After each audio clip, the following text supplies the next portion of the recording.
Break के बाद एक बार फिर से आप सभी का स्वागत है हेल्थ फर्स्ट में।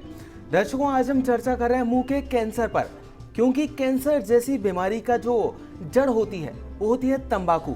और आपको बता दूं कि फर्स्ट इंडिया न्यूज़ हर साल एक मुहिम चलाता है, वो मुहिम है तंबाकू भारत छोड़ो। उसी पर चर्चा करने के लिए आज हमारे साथ हमारे स्टूडियो में मौजूद हैं डॉक्टर अनिल गुप्ता।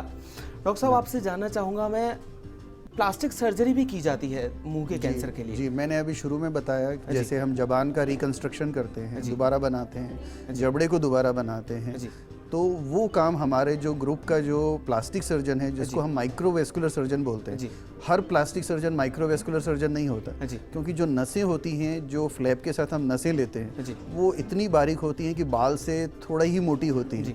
उनको माइक्रोस्कोप में देख के उनके अंदर से टाँके लेने होते हैं। तो ये माइक्रोवेस्कुलर सर्जन हमारी एक टीम का अहम सदस्य होते हैं और वो हमारे साथ जुड़ के इस काम को करते हैं। जी डॉक्टर साहब, से जानना चाहूँगा, मुंह का कैंसर जब भी किसी व्यक्ति को होता है जी, तो क्या बॉडी के और भी ऑर्गन्स को इफेक्ट कर सकता है? जी बिल्कुल कर सकता है। कि ये बीमारी एक तो होता है लिम्फेटिक्स, जो लिम्फ के थ्रू फैलती है और गर्दन में जाती है और गिल्टी के रूप में आती है। दूसरा होता है ब्लड स्प्रेड, ये बीमारी खून के द्वारा भी स्प्रेड हो सकती है।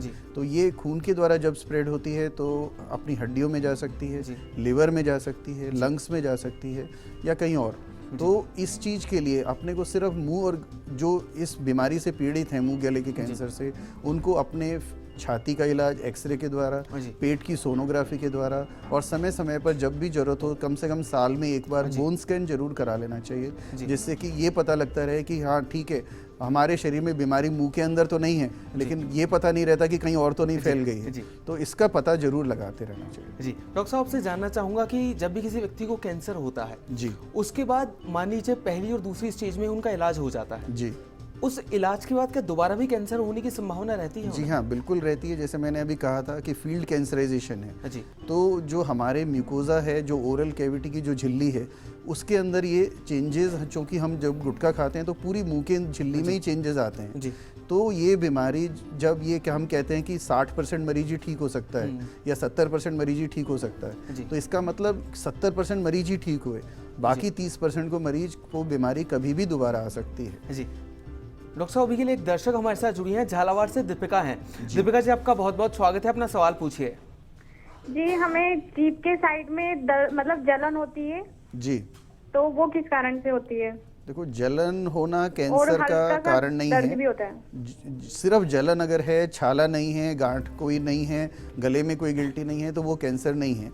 तो जो हमारा खाने पीने का जो हम खाते हैं कि कभी हम बहुत ज़्यादा तीखा खा लेते हैं, कभी बहुत ज़्यादा गर्म खा लेते हैं, उसके कारण से ज़बान की झिल्ली थोड़ी सी ख़राब हो जाती है, उसके कारण हमें जलन लगना शुरू होती है। तो आपको अपना लाइफस्टाइल थोड़ा चेंज करना पड़ेगा, खाने का तरीका चेंज करना पड़ेगा। कुछ ज़्यादा गर्म अगर आप खाते हैं, तली हुई चीज़ें खाते हैं, मिर्च मसाले वाली खाते हैं, तो उसको थोड़ा आपको एहतियात बरतनी पड़ेगी। जी डॉक्टर साहब, आपसे मैं जानना चाहूँगा, ये जो कैंसर का इलाज होता है, खासतौर पर मुंह के कैंसर का जो इलाज है, उसका ड्यूरेशन कितना चलता है, कितना समय तक चलता है? अगर हम कहें कि अगर हमें पहले अगर ऑपरेशन की ज़रूरत पड़ रही है मुंह गले के कैंसर में, तो करीब करीब 10 दिन हम अस्पताल में भर्ती रखते हैं। अगर इसके साथ हमको फ्री फ्लैप करना पड़ रहा है या माइक्रोवेस्कुलर सर्जरी करनी पड़ती है, उसके बाद 15 से 20 दिन का मरीज को रेस्ट रहता है। तब तक सब जितने भी हम टाँके वगैरह या अंदर हीलिंग होती है वो हो जाती है। और 1 महीने के बाद में उसकी स्टेज के अनुसार अगर हमें कीमोथेरेपी या रेडियोथेरेपी का इलाज करना है, वो हम शुरू कर देते हैं, जो अगले 1.5 महीने तक कंटिन्यू रहता है। तो करीब करीब 3 महीने, 2.5 से 3 महीने का इलाज होता है, और उसके बाद फिर मरीज को रेगुलर फॉलोअप में रहना होता है। जी डॉक्टर साहब, आपसे जानना चाहूँगा, कीमोथेरेपी और रेडियोथेरेपी का क्या मुख्य उपयोग है, कैंसर का जो इलाज किया जाता है इसमें? जो कीमोथेरेपी होती है हम जनरली तब देते हैं जब बीमारी तीसरी चौथी स्टेज पे आ जाती है, या फिर गले में बीमारी ओरल कैविटी से बीमारी फैल के गले में गिल्टी के रूप में आ जाती है, जिसे हम लिम्फ नोड बोलते हैं। तो अगर लिम्फ नोड के अंदर बीमारी आ गई है या बीमारी तीसरी चौथी स्टेज पे, तो हम कीमोथेरेपी का उपयोग करते हैं।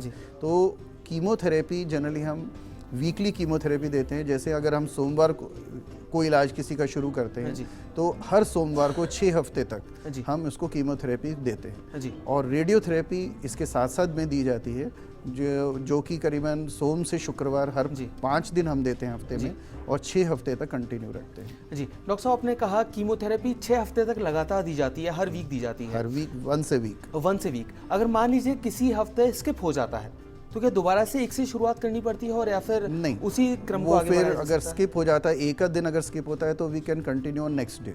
जी लेकिन अगर पूरा हफ्ता ही अगर आपने स्किप कर दिया तो फिर उसको हम स्किप ही मानते हैं। जी डॉक्टर साहब से जानना चाहूंगा कि बहुत बार ऐसा होता है कि लोग कहते हैं भाई मैं तो बहुत साल से खा रहा हूँ तंबाकू, मुझे तो 15 साल हो गए, मुझे तो 20 साल हो गए, जी आज तक कुछ नहीं हुआ, तो आगे क्या होगा? जी बिल्कुल सही बात है।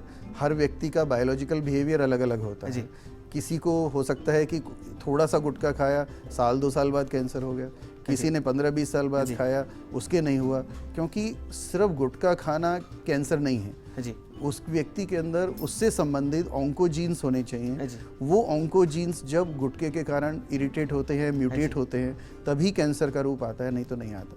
और व्यक्ति ये नहीं बता सकता कि मेरे में ऑन्कोजीन है कि नहीं है, उसके लिए गुटखा नहीं खाएं तो ज़्यादा अच्छा। जी जी डॉक्टर साहब से मैं आखिरी में जानना चाहूंगा, हमारे जितने भी जो दर्शक अभी आपको देख रहे हैं जी, उन्हें आप मुंह से कैंसर से कैसे बचा जा सकता है, मुंह के कैंसर से, उसके बारे में कुछ कहना चाहें आप? सबसे पहली बात, गुटखा नहीं खाएं, तंबाकू का सेवन नहीं करें। बाजार में जो ये 50 पैसे की पुड़िया है वो बाद में आपका 50 लाख रुपए का नुकसान करा सकती है, साथ में आपका शारीरिक नुकसान भी करा सकती है।